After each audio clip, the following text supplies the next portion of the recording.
Et bienvenue à tous dans l'expert ici Dorado, j'espère que vous avez la forme. Comme d'habitude, je vais vous partager mes analyses et mes conseils pour vous aider à parier la NBA. Si vous êtes nouveau, n'hésitez pas à vous abonner à la chaîne YouTube, d'activer la cloche des notifications pour ne louper aucune des prochaines vidéos, de me suivre sur les différents réseaux sociaux. Les liens sont dans la description. Je vous invite d'ailleurs à rejoindre le Telegram pour ne louper aucune de mes informations et notamment mes pronostics NBA et WNBA totalement gratuitement, ainsi que le Telegram pour les pronostics en direct. Je vous les partage aussi gratuitement, donc n'hésitez pas à nous rejoindre. Vous avez le Discord si vous voulez échanger avec l'ensemble de la communauté et moi-même. Et voilà, je pense qu'on a fait le tour pour les nouveaux. 4 matchs ce soir au programme. 4 matchs, pas mal de choses à dire. On va pouvoir décortiquer tout ça. Avant, on va faire le petit récap de la veille, les amis, avec un beau, pas 2 sur 2, mais 1 sur 1 que on avait hier. Ça fait 2 sur 2 sur les derniers pronostics que je vous ai partagés en NBA. On avait Atlanta plus 13, on a continué, on a insisté dans cette série avec les Hawks d'Atlanta. Le plus 13 qui passe avec un tir à 3 points quasiment au buzzer de Trae Young qui permet aux Hawks d'arracher peut-être un dernier match, un match 6, mais est-ce qu'ils vont-ils arracher un game 7? On verra, ça sera demain je crois, ou après-demain en tout cas. Ça va être intéressant à voir ça. En tout cas, les Hawks sont toujours en vie. Je serais pas surpris d'un match 7, quand vous revenez comme ça en gagnant à l'extérieur, ça vous rebooste, vous êtes à domicile, le public il est bouillant, l'adversaire peut peut-être commencer un peu à trembloter, et ça c'est le scénar parfait pour arracher un Game 7 généralement. Donc à voir si on a un match 7 entre Boston et Atlanta, une série paradoxale, où dans le sens on a quand même le sentiment que Boston est au-dessus, et c'est le cas, et pourtant on va peut-être avoir un Game 7 dans cette série, voilà, comme quoi gagner de 15, de 20, etc., ça revient à la même chose que gagner de 1 finalement, donc on verra, ça va être passionnant, on va surveiller ça.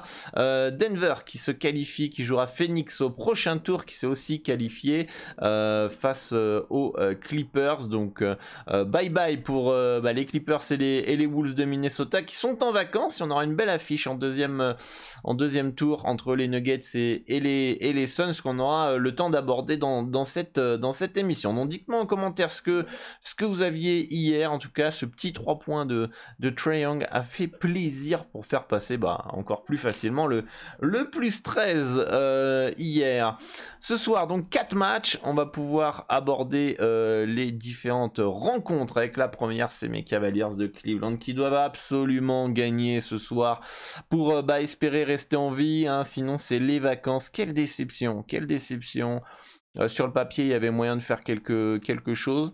C'était aussi un peu ma grande crainte en début de playoff. Je me suis dit, on dépend trop de Donovan Mitchell. On a un groupe vraiment trop jeune, trop tendre. Vous voyez, la jeunesse tendre, des bons gars.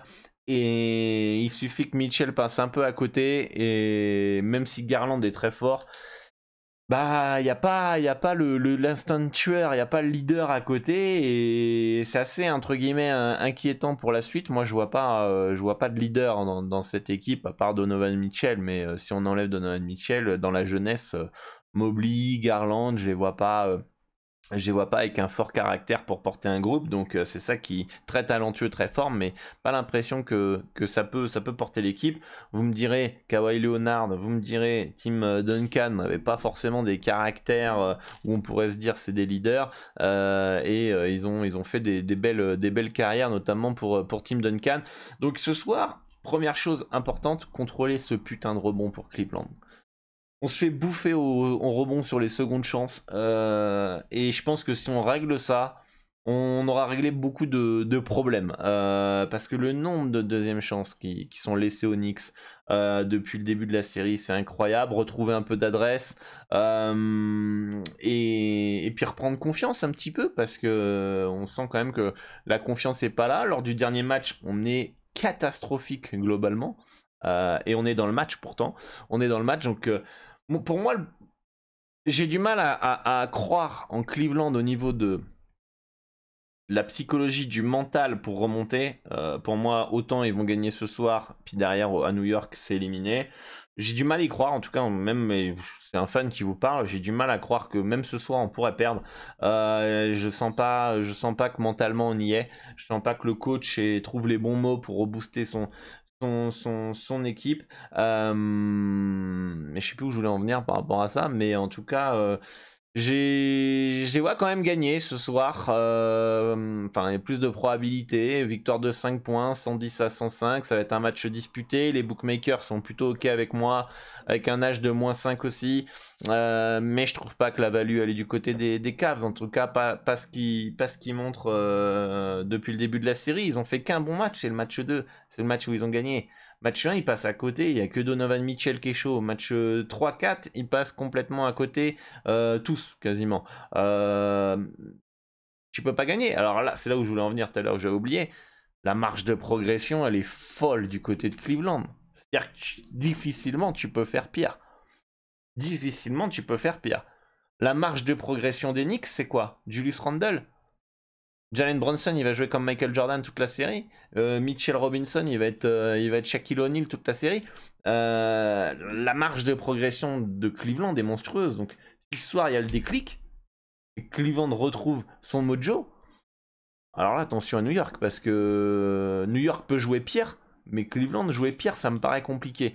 Donc, c'est ça qui me donne un poil d'espoir. C'est la marge de progression potentielle du côté de Cleveland. Malheureusement ou heureusement, on verra. Il n'y a pas de value dans ce match-là pour moi. Donc voilà, mais en tout cas, déçu que les Cavs passent à côté parce qu'on aurait pu avoir une superbe série. Mais bon, c'est pas fini. Autant ce soir, ça se reprend et ça va peut-être arracher un Game 7 en allant gagner à New York. Et puis après tout est possible. Les Lakers qui se déplacent aux Grizzlies de Memphis, 3-1 pour les Lakers. Je pense que Los Angeles, je vous l'avais dit déjà dans la dernière vidéo, va se qualifier. Alors pas ce soir, pas forcément. Ça me paraît compliqué d'aller gagner à Memphis. C'est une ambiance, ça joue dur, c'est de la dernière chance, c'est un must-win pour les Grizzlies, etc. Je vous avais dit que les Grizzlies, moi, ils étaient pas dedans mentalement. Puis que Ja Morant, il est revenu, c'est bizarre. Les blessures de Adams, de Clark, tout ça a fait un mélange, un cocktail qui est pas ouf. Et je pense que potentiellement, au niveau du scénar, le plus probable, c'est que les Grizzlies gagnent ce soir et que les Lakers se qualifient à domicile lors du prochain match. Après, avec l'expérience de Los Angeles, devrait dominer dans la raquette, avec Anthony Davis, tout ça. S'ils peuvent éliminer ce soir les Grizzlies, et ça les arrangerait sûrement, parce que c'est un groupe qui est plutôt vieillissant, et notamment LeBron James, avec Anthony Davis qui se blesse souvent, vaut mieux terminer la série le plus vite possible. Après, entre vouloir et pouvoir, ça va être différent, l'adversaire va pas se laisser faire. Victoire de 2 points, courte victoire des Grizzlies, ça va être serré. Les bookmakers donnent une victoire de 4 points, enfin un écart de 4 points en faveur des Grizzlies. C'est un poil haut, on est peut-être potentiellement plus proche d'une value des Lakers, donc si vous voulez mettre une pièce S, why not, mais pour moi c'est trop léger comme value pour partir dessus, donc c'est un no-bet. Donc dans cette série, si les Lakers se qualifient lors du match de ce soir, on n'aura eu que le premier match qu'on a parié cette rencontre, enfin cette série, c'était les Lakers qui avaient gagné le premier match, on avait les Lakers H+. Puis depuis, pas de value. Donc bon, on verra si les Lakers perdent ce soir et on a un autre match et on a value sur le prochain match, ce qui m'étonnerait quand même un petit peu. Je pense que le prochain match, le marché ira plus sur les Lakers pour se qualifier. On aura peut-être un bon H+ en faveur de Memphis, on verra, mais en tout cas pour moi ce soir, rien à faire dans cette rencontre. Miami face aux Bucks. Miami qui a quand même régalé dans cette série. On les a joués 3 fois. Ils ont gagné 3 fois. On a passé le bet. On continue sur le hit ce soir. On les avait le hit au match 1, plus 9, ça passe. On avait le hit au match 3, plus 6 ou plus 5,5, c'est passé. Et on avait le hit plus 7,5 lors du dernier match, qui est passé aussi. Pour moi, le hit est sous-estimé. En playoff, c'est pas la même équipe. C'est une équipe qui a de l'expérience. Jimmy Butler, Bam Adebayo, Kyle Lowry. Enfin, ils ont tous un bagage plutôt d'expérience de playoff. C'est deep, c'est complet, ça joue dur, c'est physique. Il y a du shooter. Malheureusement, Tyler Hero est blessé. Il y a du monde et les Bucks ont eu des pépins physiques avec Giannis Antetokounmpo, Chris Middleton, on l'a vu toute la saison, pas à 100%. Une équipe de Milwaukee qui dépend beaucoup aussi de son adresse extérieure. Ce soir, c'est un must-win. Faut gagner pour les Bucks. Après, entre gagner, encore une fois, et gagner de plus de 12 points, il y a quand même un écart quand même. Quand même un écart. Au vu de la série, Miami qui mène 3-1. Ok, Giannis n'a pas été là. Est-ce que c'est Giannis qui justifie autant d'écart en termes d'handicap? En tout cas, le marché et les books l'estiment. Moi, j'y crois pas. Je pense que c'est abusé. Le plus 12 à 1,90 me semble abusé aussi. C'est sûr que là, on est un peu dans le scénario où les Bucks must win, grosse perte de Jimmy Butler la dernière fois, etc. Donc là, on peut avoir un peu la gueule de bois pour Miami qui passe complètement au travers ce soir et qui se fait éclater de 20 points. C'est un scénario que j'envisage et que je suis prêt à assumer et je vous l'annonce ici pour ce soir. C'est un scénario qui est très très probable. Peut-être que la première mi-temps de Milwaukee peut être intéressant en termes de bêtes. On va aller voir d'ailleurs, ça me fait penser à ça. Autant on aura un gros début de match de Milwaukee. Première mi-temps, moins 7,5, ça me plaît pas. Ça me paraît haut pour une mi-temps. Donc voilà, peut-être en sec. Et encore. Non, pour moi, la value, elle est sur le hit. La value, elle est sur le hit sans le moindre doute. Tu mènes 3-1, t'as ton meilleur joueur qui revient de blessure du côté en face, etc. D'ailleurs, la cote baisse un peu. Plus 12, quoi. Plus 12 quand même, quoi. Ça me paraît... on fait 1000 fois le match, pour moi, c'est value. On fait 1000 fois le match et value. Peut-être que ce soir, on aura la réaction des Bucks et une grosse victoire de Milwaukee. Mais j'ai pas de regret de partir sur un plus 12. Miami a toutes les armes, même pour aller gagner là-bas. Ça serait fort, très très fort d'aller gagner là-bas et d'éliminer les Bucks. Ça peut sentir le match 7, celui-là. C'est-à-dire que... Enfin, cette série... Savoir où on a Milwaukee qui gagne ce soir, prochain match qui gagne à Miami, et là on a le Game 7. Miami le sait hein, de toute façon. Donc non, ça va être intéressant de voir ça, j'ai hâte de voir ça. Si les Clippers hier, sans Kawhi Leonard, Paul George, en étant mené 3-1, où tu sais que la saison mentalement t'es dans les pâquerettes, tu sais que tu vas pas te qualifier, etc. Ils ont réussi à rester dans un handicap de plus 10,5, plus 12, plus 11, je sais plus à combien il était, mais dans ces zones-là, je vois pas pourquoi Miami, qui est ok certes, qui est aussi à l'extérieur, qui mène 3-1, qui a le match de la qualification, ne pas rester dans un handicap de plus 12. Sinon, expliquez-moi dans les commentaires, les amis. Hein. Mais si les Clippers, ils ont réussi à rester dans l'handicap hier, je vois pas pourquoi Miami pourrait pas rester dans un handicap tout aussi haut, voire même plus haut, dans ces conditions-là. Donc c'est là que c'est assez étrange quand on compare les handicaps d'un match à un autre. Moi, Milwaukee-Miami, il y a moins d'écart de niveau que Phoenix Clippers hein, hier. Hein. Donc... Ah, c'est mon avis, je pense pas me tromper. Vous me direz en commentaire vous, mais bon pour moi Miami plus 12 c'est le bet de la soirée sans aucun souci. Mais on reste prudent dans les mises. Très très important les amis, de rester prudent dans les mises. On respecte sa stratégie, on respecte son money management. Je vous conseille de ne pas miser plus de 2% de votre bankroll si vous faites un peu de volume. Et si vous faites un volume modéré, 1%, si vous faites un gros volume, 0,5% de votre bankroll. Donc voilà, ce soir, comme je vous l'ai dit, je l'ai prévenu, on peut avoir une fessée de Milwaukee, réaction must win. Le coup gueule de bois de la grosse perf de Jimmy Butler, c'est un scénario envisageable. C'est pas le plus probable, mais ça peut le faire. Donc voilà pour ce match-là. Et enfin, le dernier match, c'est les Kings de Sacramento qui reçoivent les Warriors. Et là, ça sent quand même un petit peu le sapin du côté des Kings, qui menaient 2-0, qui étaient à 2 doigts de mener 3-1 en gagnant à Golden State lors du match 4. On a eu la mauvaise nouvelle de De'Aaron Fox, touché au doigt, fracture du doigt, très incertain. Il devrait jouer, il est likely to play ce soir. Je vais vous le montrer ici, likely to play, donc il devrait être là, c'est une bonne nouvelle pour les Kings. Hein. Mais je sais pas vous moi, mais même si Darren Fox est pas là, enfin est là, ça sent le sapin pour les Kings. Ils ont raté le coche. J'ai l'impression qu'ils ont raté une opportunité incroyable de se qualifier. Le champion revient d'un 2-0 alors qu'il y avait plein de doutes. Et ça peut finir en 7 cette histoire. Hein. Victoire de Sacramento ce soir. Je pense que ça va finir en 7. Ou alors, en fait, le truc c'est que si les Kings gagnent ce soir, ça risque d'aller en 7. Si les Warriors gagnent ce soir, ça va en 6, les Warriors se qualifient. Et ce qui est incroyable, c'est que finalement, c'est les Kings qui ont l'avantage du terrain. C'est-à-dire que même en gagnant ce soir, je ne les vois pas forcément se qualifier et aller gagner à Golden State. Donc, match beaucoup plus important pour moi, pour les Kings, que pour les Warriors.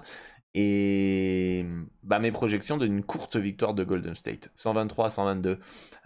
Les bookmakers donnent une courte victoire de Golden State avec un écart de -2. On est plutôt dans les clous et pour moi il n'y a rien à faire. Savourez l'ambiance de Sacramento en espérant qu'on aura un match serré comme on a eu dans toute cette série quasiment. Ça va être dans la tête pour les Kings. Ça va être dans la tête de ne pas avoir peur de la gagne, pas avoir peur de gagner. Et l'expérience, elle est du côté des Warriors. Donc, hâte de voir ce que ça va donner ce soir, les amis. Dites-moi en commentaire ce qui vous intéresse pour ce soir. Je vous enverrai mes pronostics sur Telegram dans la soirée. Hein, mais normalement, vous savez lequel c'est.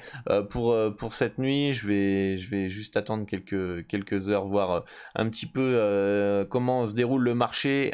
Mais voilà, normalement, mon bet, il est acté pour ce soir. Mais si vous voulez pas rater les prochains et pour la WNBA cet été, rejoignez le Telegram, totalement gratuit, et le live aussi, très important, je partage du pronostic live, c'est gratuit aussi, c'est un autre channel, et vous avez tous les liens dans la description, hein, de toute façon. Voilà, si vous voulez maximiser aussi vos profits, hein, en pariant sur les meilleures cotes, vous pouvez vous inscrire sur Pinacle PS3838. C'est le bookmaker que j'utilise au quotidien. Pour avoir un compte, c'est très simple. Dans la description de la vidéo, vous avez un formulaire pour passer par un des brokers les plus fiables au monde, Asian Connect. C'est par eux que j'ai ouvert mon compte il y a une quinzaine d'années. Hyper fiable, hyper pro, vous remplissez ce formulaire là, vous sélectionnez PS3838 ici, hein, et je vous ai mis un petit tuto vidéo pour vous accompagner pas à pas. Donc voilà, le lien est dans la description. En quelques minutes, vous avez votre compte sur PS3838 et vous aurez des cotes à 1,95 sur des handicaps au lieu de 1,70. C'est pas rien, les amis, hein. Je le répète, mais vous misez 100 €, vous avez un manque à gagner de 25 €. Donc en pariant sur PS3838, vous avez 25 € de bénéfices à chacun de vos pronostics sur les mêmes pronos que vous jouez d'habitude. Faites 25 fois 100 pronostics. Ça, il est là votre complément de salaire, hein, il est là votre petite vacance, etc. Hein. La diff, elle est pas négligeable sur le très long terme. Hein. Vous aimez beaucoup les codes boostés, là vous avez des codes boostés de partout, les amis. Hein. Hein, donc voilà, si vous voulez remplir le formulaire, il est dans la description de la vidéo. Hein, moi, je vous dis à bientôt, les amis. Bonne chance pour vos pronostics. Soyez prudents dans vos mises. Misez de manière responsable. Misez de l'argent que vous êtes prêt à perdre. Respectez votre stratégie. Moi, je vous retrouve normalement demain pour le Dorado Show sur Twitch. Vous pouvez retrouver tous les anciens épisodes sur Spotify et Apple Podcast. Le lien est dans la description aussi. Je ne sais pas quel sujet on va aborder demain. Dites-moi en commentaire si vous avez des idées. J'en ai peut-être quelques-unes, il faut que je réfléchisse un peu, mais dites-moi si vous avez un sujet que vous aimeriez qu'on aborde dans l'émission de demain sur Twitch, le Dorado Show, qui dure à peu près 45 minutes, 1 heure. Je répondrai aussi à vos questions. À très bientôt, les amis, bonne chance et à demain.